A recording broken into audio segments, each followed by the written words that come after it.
வணக்கம் நண்பர்களே, welcome to let's play fantasy YouTube channel. நீங்க நம்ம யூடியூப் சேனலுக்கு புது நண்பரா இருந்தீங்கன்னா மறக்காம நம்ம யூடியூப் சேனலை சப்ஸ்கிரைப் பண்ணிக்கோங்க. பக்கத்துல இருக்கக்கூடிய பெல் ஐகானை கிளிக் பண்ணிக்கோங்க. அப்பதான் நம்ம போடக்கூடிய வீடியோக்களை நீங்க உடனடியா நீங்க பார்க்க முடியும். இன்னைக்கு இந்த வீடியோல ப்ரோ கபடியில 2 மேட்சுக்கான ப்ரெடிக்ஷன், 57வது மற்றும் 58வது மேட்சுக்கான prediction, Tamil Thalaivas versus Bengal warriors. அதுக்கு அடுத்து பார்க்கக்கூடியது டபாங் டெல்லி வெர்சஸ் பெங்களூர் புல்ஸுக்கான ப்ரெடிக்ஷனையும் சேர்ந்து நம்ம பார்த்துவோம். 2 மேட்சுக்கான வீடியோஸையும் ஒரே இதுல கொடுத்துருக்கிறோம். கண்டிப்பா உங்களுக்கு பயனுள்ளதா இருக்கும், பார்த்துக்கோங்க, லைக் பண்ணிருங்க. அதே போல நம்மளுடைய டெலகிராம் சேனல்ல ஜாயின் பண்ணாத நண்பரா இருந்தீங்கனாலும் மறக்காம ஜாயின் பண்ணிக்கோங்க. லிங்க் டிஸ்கிரிப்ஷன் பாக்ஸ்ல இருக்குது. ஸோ முக்கியமான அப்டேட் பிளஸ் ஃபைனல் டைம் எல்லாமே நம்மளுடைய டெலகிராம் சேனல்ல தான் கொடுக்குறேன். ஸோ மறக்காம ஜாயின் பண்ணி சப்போர்ட் பண்ணுங்க. அதே போல நீங்க XL11 ஆப்ல ஜாயின் பண்ணல அப்படின்னா ஜாயின் பண்ணிக்கோங்க. குறிப்பா கபடி நீங்க எந்த ஆப்ல விளையாண்டுட்டு இருந்தாலும் சரி, உடனடியா XL11க்கு மாறுங்க. ஏன்னா என்ட்ரி ஃபீஸ் அந்த லெவலுக்கு கம்மியா கொடுக்குறாங்க. நீங்க மற்ற ஆப்ல இருக்கிறது போல இதுல அதை விட அதிகமான ஃபியூச்சர் இருக்கு. உங்களுக்கு பாத்தீங்கன்னா GST, TDS, இன்ஸ்டன்ட் வித்ட்ராவல் எல்லாமே அவைலபிளா இருக்கு. குறிப்பா என்ட்ரி ஃபீஸ் ரொம்ப ரொம்ப கம்மி. அதே போல நான் இன்னையில இருந்து என்ன முடிவு பண்ணலாம் அப்படின்னு இருக்கேன்னா, டெய்லி ஒரு 6 கிராண்ட் லீக் டெமோ டீம்ஸ் நம்ம XL11ல மட்டும்தான் நம்ம விளையாட போறோம். ஏன்னா மற்ற ஆப்புக்கும் இதுக்கும் ஃபேண்டசியோட ஃபார்மேட் வேற மாதிரி இருக்கனால இதுல பாத்தீங்கன்னா 33 ரூபா தான் என்ட்ரி. அதுல நீங்க முதலிடம் 4000 ரூபாய் 5000 ரூபாய் வரைக்கும் கொடுக்குறாங்க. குறைஞ்சது பாத்தீங்கன்னா ஒரு 6 டீம் போட்டீங்க அப்படின்னா 198 ரூபா 200 ரூபா தான் முடியும். பட் அந்த 6 டீம்ஸ்லயே நான் உங்களுக்கு 200 ரூபாய் ரிட்டர்ன் வாங்கி தர்ற மாதிரி தான் நான் டீம்ஸ் கிரியேட் பண்ணுவேன். ஸோ நம்பிக்கை இருந்தா நீங்க ட்ரை பண்ணி பார்க்கலாம். என்னோட டீம்ஸ் லாஸ் ஆகாது. பட் ஃபர்ஸ்ட் அடிக்க முடியுமான்னு வேற சொல்ல முடியாது. பட் என்னைக்காச்சும் ஒரு நாள் நம்ம அடிக்கலாம். லாஸ்ட் இயர்லாம் நம்ம கிராண்ட் லீக்லாம் வின் பண்ணியிருக்கோம். வின் பண்ணதே இல்லைன்னுலாம் கிடையாது கபடியில.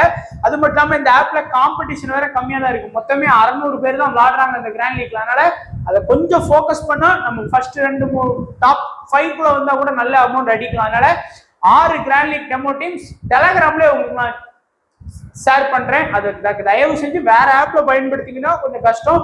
XL11ல பயன்படுத்துங்க, கண்டிப்பா உங்களுக்கு பிரோஜனமா இருக்கும்.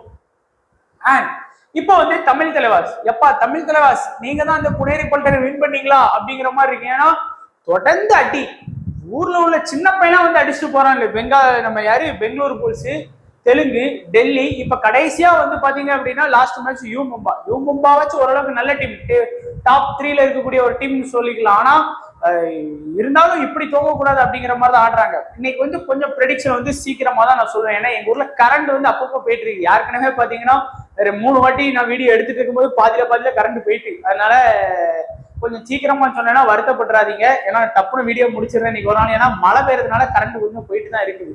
ஸோ இங்க நம்ம பொறுத்த வரைக்கும் பேஸ்டாமி, அபிஷேக், கௌரா, அடுத்து பாத்தீங்கன்னா சாகில் குயிலா, சச்சின், நரேந்தர், நிதின் குமார். சார் ஓரளவுக்கு பாத்தீங்கன்னா டீசென்டான டீம். இன்னைக்கு பெங்கால எதிர்த்தாடுறாங்க. பெங்காலை பொறுத்த வரைக்கும் ஃபுல்லா ரைட் ரைடர், சப்ல வரக்கூடிய பிளேயர், ஸ்டார்டிங் 7 ஃபுல்லா ரைட் ரைடர்ஸா தான் இருக்காங்க பெங்கால் வாரியர்ஸ். அதனால சாகிலுக்கு இம்பார்ட்டன்ஸ் கொடுக்கலாம். நிதிஷ்க்கு கண்டிப்பா நீங்க குமாருக்கு இம்பார்ட்டன்ஸ் கொடுக்கலாம். எல்லா மேட்ச்லயுமே தமிழ் தலைவாசில ஒரே ஒரு மேட்ச் தவிர மீதி எல்லா மேட்சுமே நல்ல பாயிண்ட் வாங்கி கொடுத்த பிளேயர் அவர் தான். First 2 main rider Sachin, Narender. ஆனா இது போக ஈரான்ல இருந்து ஒரு பிளேயர் ஆடுவார். அவர் ஆடக்கூடிய பொசிஷன் லெஃப்ட் ரைடர். அவர் பாத்தீங்கன்னா உங்களுக்கு சப்ல தான் உள்ள வருவாரு, சரிங்களா? அவர் தான் லாஸ்ட் மேட்ச் யூமும்பாக்கு அகைன்ஸ்டா கடைசி வரைக்கும் போராடின மனுஷன். அவர் தான் ஒத்தேல ஆடினாரு. சச்சின்லாம் ஃபர்ஸ்ட் ஹாஃப் முடிகிற வரைக்கும் ஒரு சிங்கிள் ரைடு பாயிண்ட் கூட தொடல. அவரு சப்ல வெளியே உட்கார வச்சிட்டாங்க கோவத்துல.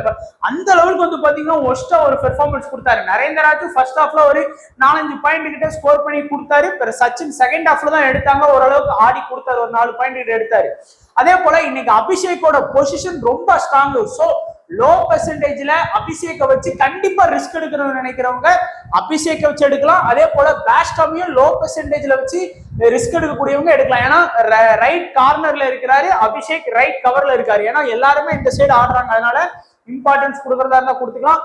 அதே போல நீங்க சப்ல வர பிளேயர் தானே அப்படின்னு சொல்லி அந்த ஈரான் பிளேயருக்கு இம்பார்ட்டன்ஸ் கொடுக்காம போயிடாதீங்க. கண்டிப்பா நீங்க இம்பார்ட்டன்ஸ் கொடுங்க. ஏன்னா அவரோட பெர்ஃபார்மன்ஸ், அந்த பவர் பயங்கரமா இருக்கு. ஸோ அதனால அவரும் நல்லா பாயிண்ட்ஸ் வாங்கி கொடுக்கறதுக்கு வாய்ப்பு இருக்கு. ஸோ நம்மளை பொறுத்த வரைக்கும் தமிழ் தலைவாஸ் அப்படின்னீங்கன்னா இன்னைக்கு மேட்ச்ல சாகில், குமார், நரேந்தர் இந்த 3 பேருக்கு நல்லா ஃபோக்கஸ் பண்ணிக்கோங்க. லோ பெர்சன்டேஜ்ல அபிஷேக்கு வந்து பொசிஷன் ஸ்ட்ராங், பட் நல்லா ஆடுவாரான்னு நம்மளால சொல்ல முடியாது. ஏன்னா இதுக்கு முன்னாடியே நிறைய மேட்ச் வந்து பொசிஷன் ஸ்ட்ராங்கா இருந்தும் ஃபெயிலியர் ஆயிருக்காரு. இன்னைக்கு ஃபுல்லா அவருக்கு தான் மணிந்தரு, நெத்தின்னு, அப்புறம் நம்ம அந்த கருப்பன் பேர் வந்து கேம்ரேகர், அதுக்கப்புறம் வந்து இன்னொருத்தர் வந்து ஆடுவார் சப்ல வந்து ஒரு பிளேயர் ஆடுவார். அவரு 4 பேருமே வந்து பாத்தீங்கன்னா ரைட் ரைடர்ஸ் தான். சரிங்களா? பேஸ்டாமிக்கும் நீங்க வந்து லோ பெர்சன்டேஜ்ல இம்பார்ட்டன்ஸ் எடுத்துக்கலாம். அதே போல பெங்கால் வாரியர்ஸ் வந்து பாத்தீங்கன்னா ஒரு டீசென்டான டீம். ஒரு மேட்ச் வந்து நல்லா ஆடுவாங்க, ஒரு மேட்ச் கேவலமானாலும் அடுத்த மேட்ச் ஆகும்போது அந்த கம்பேர் கொடுக்கறதுக்கு நல்லா போராடுவாங்க. இந்த மேட்ச் வந்து பாத்தீங்கன்னா 2 கார்னரும் ரொம்ப இம்பார்ட்டன்ட். நிதிஷ்குமாரும் சரி, ஃபசலும் சரி. ஏன்னா இந்த சைடு வந்து சச்சின் ஆடுறாரு, இந்த சைடு வந்து நரேந்தர் ஆடுறாரு, பிளஸ் நமக்கு வந்து அந்த ஈரான் பிளேயரையும் கண்டிப்பா உள்ள எடுத்துருவாங்க. ஒருவேளை இன்னைக்கு சச்சினுக்கும் நரேந்தருக்கும் டே நல்லா செட் ஆச்சு அப்படின்னா அந்த ஈரான் பிளேயர் உள்ள வரமாட்டாரு. ஸோ அதனாலதான் வந்து பாத்தீங்கன்னா எனக்கு தெரிஞ்சு தக்கூருக்கு வந்து இம்பார்ட்டன்ஸ் கொடுக்கவா வேணாமான்னு கொஞ்சம் யோசனையா இருக்குது. பட் இன்னைக்கு வந்து தக்கூர் வந்து லோ பெர்சன்டேஜ்ல இருக்கக்கூடிய ஒரு பெஸ்ட் பிளேயரா நீங்க வந்து கன்சிடர் பண்ணிக்கலாம். பட் இம்பார்ட்டன்ட் பாத்தீங்கன்னா 2 கார்னர் நிதிஷ்குமாருக்கும் அதே போல ஃபசல் அத்ராச்சலிக்கும் நீங்க வந்து கண்டிப்பா இம்பார்ட்டன்ஸ் கொடுத்துக்கலாம். ரைடர்ல ஃபர்ஸ்ட் இம்பார்ட்டன்ட் வந்து நிதின் தனகருக்கு வந்து இம்பார்ட்டன்ஸ் கொடுங்க. அதுக்கு அடுத்தபடியா மணிந்தரை பொறுத்த வரைக்கும் ஒரு மேட்ச் நல்லா ஆடுவாரு, ஒரு மேட்ச் ஆடவே மாட்டாரு. நான் எப்பவும் சொல்றதுதான், ஒரு 6 ரைடு வந்து மணிந்தரை இறக்குவாங்க கண்டினியூஸா. அந்த 6ல அவரோட ரிசல்ட் தெரிஞ்சிடும். ஒரு 2 ரைடு இல்ல 3 ரைடு ஸ்கோர் பண்ணாதான் கண்டினியூஸா ஆடுவாரு. 6மே லாக் ஆகி உள்ள உட்கார்ந்தாரு அப்படின்னா கண்டிப்பா அவர் வந்து இறக்க மாட்டாங்க. அது ஒரு பெரிய மைனஸ் வந்து மணிந்தருக்கு இருக்கு. ஆனா நிதின் அப்படி இல்லை. 6க்கு 6 ஃபெயிலியர் ஆனா கூட அவர் அனுப்பிக்கிட்டே இருப்பாங்க. ஏன்னா அது வந்து நிதின் ஒரு பிளஸ் இருக்கு. அந்த சுஷில் கேம்ப்ரேகரை பொறுத்த வரைக்கும் பாத்தீங்க அப்படின்னா இவர் வந்து லாஸ்ட் மேட்ச் கூட சப்ல கடைசி உள்ள வந்து 50+ ஃபேண்டசி பாயிண்ட் வாங்கி கொடுத்தாரு. ரீசன் வந்து டேக்கிள் பண்ணுவாரு. ஒரு டேக்கிள் ஆச்சு வந்து பாத்தீங்கன்னா கண்டிப்பா பண்ணுவாரு. ஒரு 3 ரைடு சக்சஸ்ஃபுல் கொடுத்தா கூட ஒரு 24 பாயிண்ட் அப்படிங்கும் போது ஏறக்குறைய ஒரு 40 to 50 பாயிண்ட் வந்து கேரண்டி. சோ நித்தின எடுத்தீங்கன்னா இந்த காம்போவோட போங்க. ஏற்கனவே சொன்ன மாதிரி இல்ல இந்த காம்போ வேணுங்கிறத விட இந்த காம்போ வந்து உங்களுக்கு வந்து யூஸ்ஃபுல்லா இருக்கும்னு எனக்கு தோணுது. ஸோ அந்த மாதிரி நீங்க வந்து ட்ரை பண்ணி பார்க்கலாம்.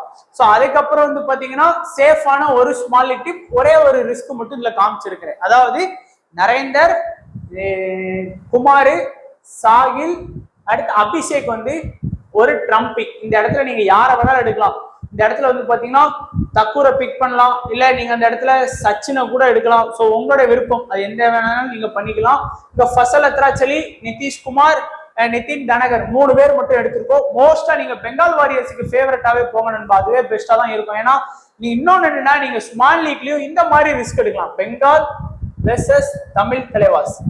உங்களுக்கு இன்னைக்கு பெங்கால் தான் ஷுவரா வின் பண்ணுவாங்கன்னு தெரிஞ்சா 5:2 இந்த காம்போல எடுங்க. 5 பிளேயர் பெங்கால்லையும் 2 பிளேயர் வந்து தமிழ் தலைவாஸ். இல்ல இன்னைக்கு வந்து தமிழ் தலைவாஸ் தான் ஷுவரா வின் பண்ணுவாங்கன்னு தெரிஞ்சதுன்னா 5:2 இந்த காம்போல கூட நீங்க வந்து போகலாம். பெங்கால்ல 2 பிளேயரும் தமிழ் தலைவாஸ்ல 5 பிளேயரும் போகலாம். இது எப்பவுமே உங்களுக்கு வந்து அந்த 4 மெம்பர் லீக் விளையாடும்போது கை கொடுக்கும். எதுக்கு 4 மெம்பர் லீக் விளையாட சொல்றோம் அப்படின்னா 4 மேட்ச் விளையாடுறீங்க அப்படின்னா மினிமம் ஒரு மேட்ச் வின் பண்ணீங்கன்னா உங்களுடைய இன்வெஸ்ட்மெண்ட் பேக் வந்துடும். 2 மேட்ச் வின் பண்ணீங்க அப்படின்னா பயங்கரமான ப்ராஃபிட்டபிள்ல போயிடும். ஸோ அதுக்காக தான் அந்த 4 மெம்பர் லீக் வந்து விளையாட சொல்றது. ஸோ அவ்வளவுதான் நண்பா இந்த மேட்சுக்கான ப்ரிவியூ.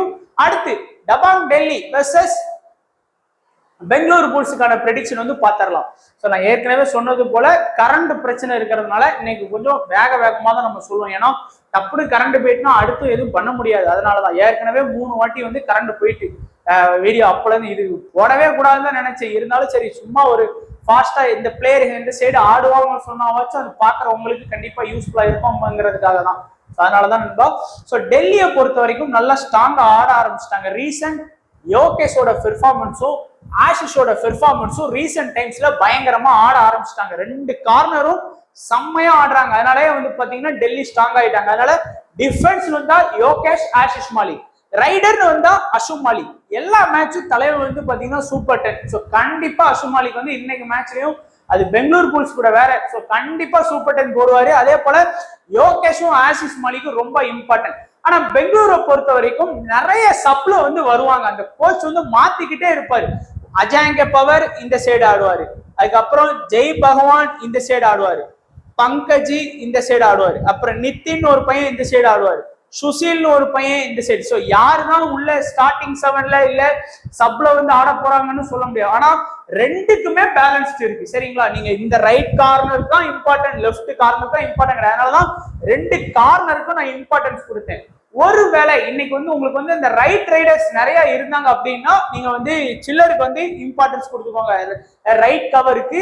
இல்ல லெஃப்ட்ல வந்து கொஞ்சம் ஸ்ட்ராங்கா இருக்காங்க, ஒருவேளை பர்தீப் நர்வால் எல்லாம் எடுத்துட்டு வந்தாங்க அப்படின்னா சந்தீப்புக்கான லெஃப்ட் கவர் சந்தீப்க்கு வந்து கொஞ்சம் இம்பார்ட்டன்ஸ் வந்து கொடுத்துக்கோங்க. இந்த ரெண்டு வினய் அண்ட் ஆஷிஷ் இந்த ரெண்டு பேரும் ரைடர்ஸ்ல தான் இருக்காங்க. ஆனா பெருசா ரைடர்ஸ் வந்து ஆட மாட்டாங்க. ஆனா வினய் கிட்ட இருந்து நீங்க ஒரு 5ல இருந்து 7 சக்சஸ்ஃபுல் எதிர்பார்க்கலாம். ஒரு 40ல இருந்து 50 ஃபேண்டசி பாயிண்ட் இன்னைக்கு வாங்கி கொடுக்கறதுக்கு வாய்ப்பு இருக்கு. ஏன்னா பெங்களூர் புல்ஸ் அந்த அளவுக்கு பெரிய டிஃபென்ஸ்ல அவரும் வந்து சௌரப் நந்தால் சைடும் பர்தீப் அவரோட கவர்ல தான் இன்னைக்கு ஆடுறாரு. அதனால நீங்க ட்ரை பண்ணா. பட் அசு மாலிக் யாரு நம்ம நிதின் ராவல் சைடு ஆடுறாரு. நிதின் ராவல் நல்ல ஃபார்ம்ல இருக்காரு. பட் என்னதான் இருந்தாலும் சூப்பர் 10 எடுக்கிறதுக்கு நிறைய வாய்ப்பு இருக்கு. இவர் ஒரு 5ல இருந்து 7 பிளஸ் யோகேஷ் அண்ட் ஆஷிஷ் மாலிக் வந்து நல்லா இம்பார்ட்டன்ஸ் கொடுங்க. இந்த ரெண்டு கவர்ல ஸ்டார்டிங் அண்ட் சப்ல இருக்கக்கூடிய பிளேயர்ஸ் லிஸ்ட பார்த்துட்டு நீங்க இம்பார்ட்டன்ஸ் கொடுத்தீங்கன்னா ரொம்ப யூஸ்ஃபுல்லா இருக்கும். அண்ட் பெங்களூர் புல்ஸை பொறுத்த வரைக்கும் அந்த லெவலுக்கு ஆடல. இருக்கிறதுலே டாப்ல கடைசி கிடக்கிற ஒரு டீமா இருக்கிறாங்க. குஜராத்துக்கு மேல, குஜராத்துக்கு இவங்களுக்கு கீழே குஜராத்னு ஒரு டீம் இருக்கு. சௌரப் நந்தால் அதுக்கப்புறம் வந்து பாத்தீங்கன்னா நிதின் ராவல் ரெண்டு கார்னர்ஸுமே கொஞ்சத்துக்கு கொஞ்சம் இம்பார்ட்டன். அதுலயும் நிதின் ராவல் ரொம்ப இம்பார்ட்டன்ட். சௌரப் நந்தாலும் இன்னைக்கு வந்து அவர்கிட்ட பொசிஷன் இருக்கு. இன்னைக்கு ஓரளவுக்கு ஒரு 2 டேக்கிள் பண்ணிட்டாருன்னா கூட போதும் 40+ பாயிண்ட் வந்து வாங்கி கொடுத்துருவாரு. அதுக்கப்புறம் வந்து பாத்தீங்கன்னா அஜாங்க பவர் ரீசெண்ட் டைம்ஸ்ல எல்லா மேட்சுமே பாத்தீங்கன்னா ஒரு 5ல இருந்து 7 சக்சஸ்ஃபுல் வந்து போடுறாரு. அடுத்து ஜிட்டின் அதுக்கப்புறம் வந்து பாத்தீங்கன்னா ஜெய் பகவான் இந்த ரெண்டு பேருமே ரைட்ல ஆடக்கூடிய ரைடர்ஸ். ஆனா இதுல ரெண்டு பேருமே சப்ல போயிடுறாங்க. அது ஒரு பெரிய மைனஸ். ஏன்னா சுசில் உள்ள வர்றாரு, இல்ல அப்படின்னா பங்கஜ்னு இன்னொரு ரைடர் உள்ள வர்றாரு. ஸோ அப்படிங்கும் போது நமக்கு வந்து ஃபுல் டைம் 40 நிமிஷமும் உள்ள ஆடுறத பார்த்தோம் அப்படின்னா அஜாங்க பவருக்கு வந்து வாய்ப்பு இருக்கு. அதனாலதான் நான் அஜாங்க பவருக்கு வந்து இம்பார்ட்டன்ஸ் கொடுக்குற ரைட் டிபார்ட்மெண்ட்ல. அண்ட் சௌரப் நந்தால் நிதின் ராவல் போதும். இந்த 3 பேரே ஸ்மால் லீக்கு போதும். ஒருவேளை இன்னைக்கு மேட்ச்ல வந்து பாத்தீங்கன்னா டெல்லியில வந்து ரெண்டுக்குமே பேலன்ஸ் தான். அசு மாலிக் இந்த சைடு ஆடுறாரு, அதே போல வினய் அவர் வந்து இந்த சைடு ஆடுறாரு. ஸோ பேலன்ஸ்டா தான் இருக்கு. அதனால பெருசா கவருக்கு வந்து இம்பார்ட்டன்ஸ் கொடுக்கணும்னு எனக்கு தோணல. ஏன்னா நம்ம 2 கார்னருக்கு வந்து இம்பார்ட்டன்ஸ் கொடுத்ததுனால. ஸோ இப்போ ஸ்மால் லீக்குக்கான டீம்ஸ் பாருங்க. டெல்லியை பொறுத்த வரைக்கும் அசு மாலிக், ஆசிஷ் மாலிக், யோகேஷ் 3 முக்கியமான பிளேயர் பிளஸ் சில்லருக்கு வந்து இம்பார்ட்டன்ஸ் கொடுத்துருக்கேன். அதாவது ரைட் கவருக்கு. இதே இதுல லெஃப்ட் கவர் சந்தீப் இருக்காரு. அவருக்கு வந்து பொசிஷனை பார்த்துட்டு நீங்க வந்து தாராளமா இம்பார்ட்டன்ஸ் எடுக்கலாம். சௌரப் நந்தால், நிதின் ராவல், அஜாங்க பவர். ஸோ ஃபுல்லா சேஃபான டீம் தான் நம்ம வந்து இறக்கி இருக்கோம் ஸ்மால் லீக்கு. ஸோ இதுவே ஒரு போதுமான ப்ரெடிக்ஷனா இருக்கும் நான் நம்புறேன். கேப்டனை பொறுத்த வரைக்கும் கவலை இல்லை. அசு மாலிக்கு கேப்டனா தூக்கி போட்டுருங்க. வைஸ் கேப்டன் பாத்தீங்க அப்படின்னா யோகேஷை ட்ரை பண்ணலாம், ஆஷிஷ் மாலிக் வந்து ட்ரை பண்ணலாம், இல்ல நிதின் ராவலை கூட நீங்க வந்து விசியா ட்ரை பண்ணி பார்க்கலாம். ஸோ விசிக்கு நிறைய ஆப்ஷன் இருக்கு. பட் கேப்டன் பெர்மனன்ட் அசு மாலிக் தான். இந்த 3 விசில யாரு பெஸ்ட் ஆடுறாங்களோ அவங்க டீம் வந்து வின் பண்றதுக்கு நிறைய வாய்ப்பு இருக்கு. ஸோ பேஸ்ட் ஆன் விசி தான் இன்னைக்கு வந்து டிசைட் பண்ண உங்களுடைய ஸ்மால் லீக். ஸோ ஏற்கனவே சொன்னது போல கபடிக்கு வந்து 6 டெமோ டீம் வந்து XL11 ஆப்புக்கு வந்து நான் வந்து கொடுத்துட்றேன். ஸோ 6x33 வந்து பாத்தீங்க அப்படின்னா 198 தான் வரும். ஸோ ஏதாச்சும் ஒரு டீம் மொத்தமே வந்து 600 பேர் தான் விளையாடுறாங்க. ஸோ நம்ம ஒரு 10க்குள்ள வந்துடலாம். ஒரு டீம் எப்படியாச்சும் ஒரு நல்ல டீம் போடலாம். பட் இந்த 198 வந்து கண்டிப்பா நம்ம வந்து எதுவும் தோக்காம கண்டிப்பா அந்த 108 கடைசி மேட்ச் முடியும் போது ரிசல்ட்ல எடுத்துடலாம். ஏன்னா ஒரு டீம் தோத்தாலும் ஒரு டீம் நல்ல பாயிண்ட் போச்சு, ஒரு 100 ரூபா பிரைஸ் 200 ரூபா பிரைஸ்க்குள்ள போயிட்டாலே முடிஞ்சு போச்சு. அவ்வளவுதான், நம்ம வந்து போட்ட காசை எடுத்துலாம்னால. ஏன்னா ஃபர்ஸ்ட் வந்தா 4000 வின் பண்ணலாம். ஸோ வாய்ப்பு இருக்கு. ஸோ அதனால யாரெல்லாம் இது வரைக்கும் XL11 ஆப்ல ஜாயின் பண்ணலையோ ஜாயின் பண்ணி வச்சுக்கோங்க. இன்னைக்கு வந்து கண்டிப்பா 2 மேட்சுக்குமே இனிமேல் 6 டெமோ டீம் கொடுக்கறதா இருக்கேன். ஃபுல்லா சேஃபா தான் கொடுப்பேன். அதனால பயப்படாதீங்க, ரொம்ப ரிஸ்க் இருக்காது. 7 பிளேயர்ல 6 பிளேயர் வந்து ஃபுல்லா சேஃப். அந்த ஒரே ஒரு பிளேயரை ரிஸ்கா தான் நம்ம எடுக்க போறோம். அதனால என்ட்ரிக்குள்ள கண்டிப்பா போயிடும். ஸோ விருப்பம் உள்ளவங்க நம்மளோட டீம்ஸ் வந்து ஃபாலோ பண்ணிக்கலாம். விருப்பம் இல்லாதவங்க உங்களோட இருக்கும். பட் விருப்பம் உள்ளவங்க எல்லாருமே XL11 ஆப்ல இன்னைக்கே ஜாயின் பண்ணி ரெடியா வச்சுக்கோங்க. ஸோ வீடியோ பார்த்த எல்லா நண்பர்களுக்கும் நன்றி, வணக்கம். தேங்க்ஸ் ஃபார் வாட்சிங் நண்பா.